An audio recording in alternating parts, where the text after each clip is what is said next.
Pernah nggak sih kita berhenti sejenak dan mikir, gimana caranya kita bisa video call sama orang di seberang dunia dan gambarnya mulus banget?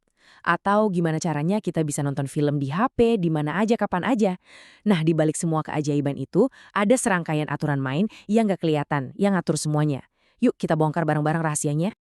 Nih, pertanyaan simpel, tapi jawabannya rumit. Kenapa HP yang kita beli di Indonesia tiba-tiba kita bawa ke Jepang atau ke Amerika, kok bisa langsung nyambung, langsung bisa dipakai? Aneh kan? Ini bukan sulap, bukan sihir. Ini semua bisa terjadi karena ada satu kesepakatan global yang super penting, tapi jarang banget dibahas.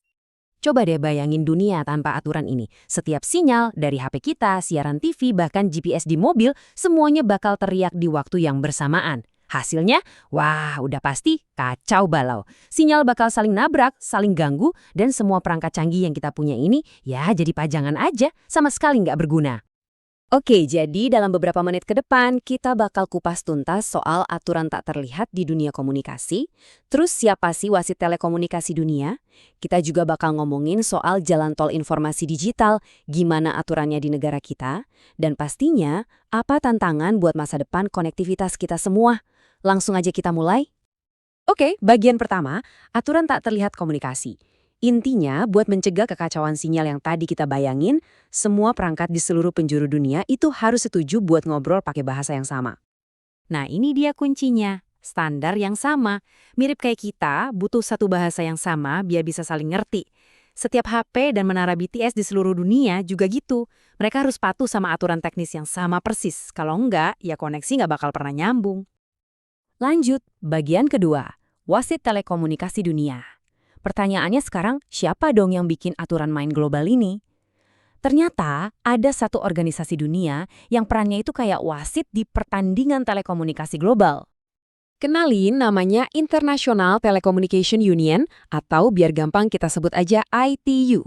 Anggap aja mereka ini PBB-nya dunia telekomunikasi. Tugas mereka itu memastikan semua negara dan perusahaan teknologi mainnya adil, pakai aturan yang sama biar tercipta harmoni di sistem komunikasi kita semua. Jadi, ini punya 3 kerjaan utama. Pertama, itu T. Ini yang bikin standar teknis. Gampangnya, bayangin mereka yang bikin colokan listrik di seluruh dunia jadi sama, biar semua alat elektronik bisa nyambung. Kedua, itu R. Nah, ini yang ngatur lalu lintas sinyal, biar frekuensi radio nggak tabrakan. Terakhir, ada itu D, yang tugasnya ngebantu negara-negara berkembang biar bisa ikutan maju secara digital. Mau bukti nyata kerjaan mereka? Tahu kan kode negara +62 buat Indonesia kalau kita ditelepon dari luar negeri? Nah, itu hasil kerjaannya ITU.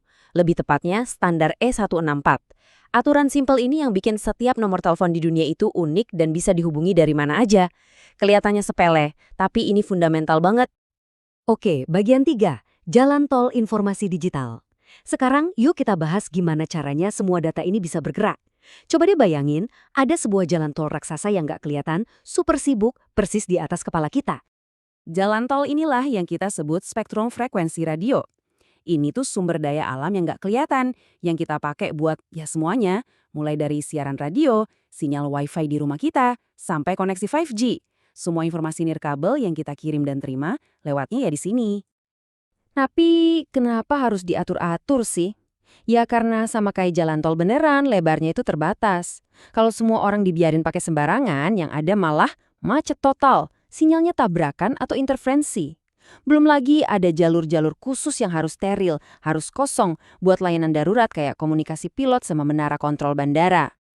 Dan nggak semua jalur di jalan tol informasi ini sama loh. Ada jalur frekuensi rendah. Ibaratnya kayak truk kontainer, jalannya emang lebih pelan, tapi kuat banget. Bisa nempuh jarak jauh dan bahkan nembus tembok. Ini cocok buat siaran radio. Terus ada jalur frekuensi tinggi. Ini kayak mobil balap. Super ngebut, tapi boros bensin, jadi jangkauannya pendek. Nah, jalur ini yang dipakai buat Wi-Fi dan 5G di area-area yang padat. Bagian 4. Regulasi di tanah air. Oke, kita udah paham nih aturan main globalnya. Sekarang, gimana caranya semua aturan itu diterapkan di negara kita, di Indonesia? Kalau tadi itu wasit globalnya, nah di Indonesia, polisi lalu lintasnya itu adalah Kominfo. Mereka lah yang punya tugas buat ngatur siapa aja yang boleh lewat di jalan tol informasi di wilayah udara Indonesia. Tentunya, Kominfo nggak bisa kerja sembarangan. Wewenang mereka itu ada dasar hukumnya, terutama dari Undang-Undang Telekomunikasi tahun 1999. Inilah yang ngasih mereka kekuatan buat mengelola aset negara yang sangat berharga ini. Nah, ini dia contoh nyata kerjaan Kominfo.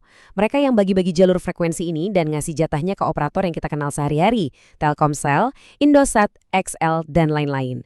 Setiap operator ini dapat lebar jalur yang beda-beda buat layanan 4G mereka. Inilah salah satu jawaban kenapa kadang kualitas sinyal satu operator bisa lebih kencang dari yang lain. Oke, bagian terakhir, masa depan konektivitas kita. Yuk kita sedikit ngintip ke masa depan. Apa sih tantangan terbesar yang bakal dihadapi jalan tol informasi kita ini? Jawaban singkatnya, jalan tol informasi kita ini kayaknya bakal macet parah. Kenapa? Karena kebutuhan kita akan data itu meledak, sementara lebar jalan tolnya ya segitu-gitu aja. Kita butuh solusi yang pinter banget buat ngatasin kemacetan ini.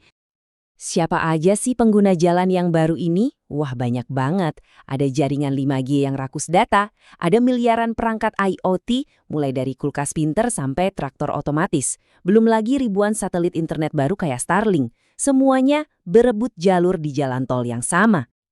Jadi, ini dia pertanyaan besarnya. Saat miliaran perangkat baru nanti online, gimana caranya kita memastikan jalan tol informasi ini tetap lancar buat semua orang ya?